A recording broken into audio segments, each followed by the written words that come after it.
Dear students, आज हम थोड़ा सीखेंगे कि a प्लस बी का whole square A square plus B plus 2ab plus B square क्यों होता है।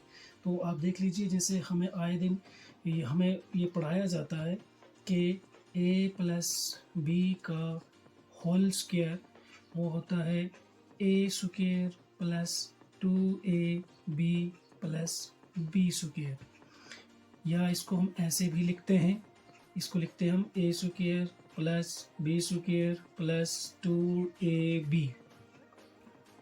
मैक्सिमम हम ऐसे ही इसको याद करते हैं।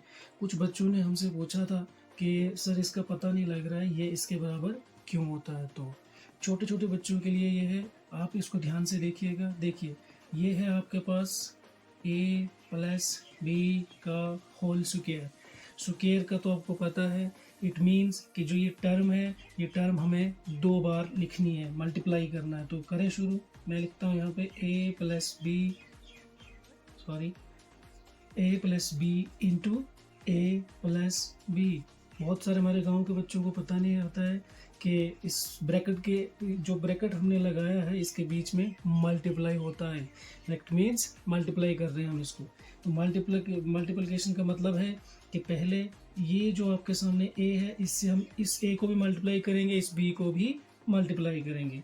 तो शुरू करते हैं a इंटू ए स्क्वायर।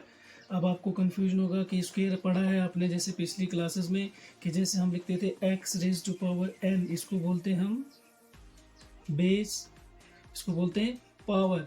तो एक और चीज़ हमने उसमें पढ़ी थी कि जब बेसेस सेम होती हैं तो पावर्स क्या हो जाती हैं, ऐड। सेम यहाँ पे a है, दूसरा a है, ये बेस है, इसकी पावर 1 है।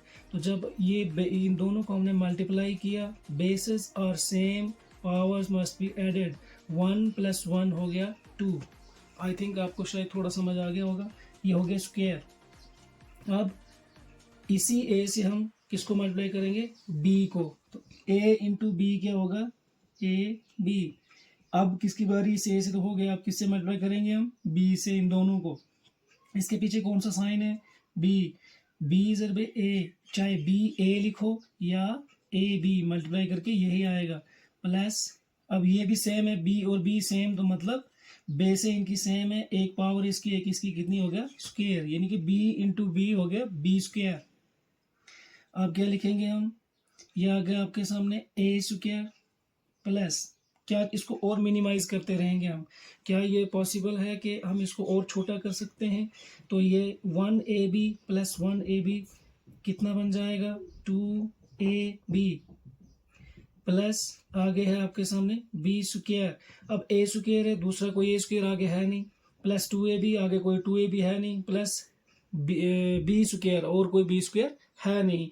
अब ये प्लस या माइनस यहाँ पर नहीं हो गया। तो अब आपके सामने बन गए आपकी ये वाली टर्म। अब आपको पता हो गया a plus B square is equal to a square plus 2ab plus B square. इस फॉर्मूले को आप मैक्सिमम टाइम पे आप यूज़ करते हो। आई थिंक आपको थोड़ी बहुत समझ आई होगी, तो आप इसको दोबारा से अपनी नोटबुक पे और नोट करके लिख सकते हैं।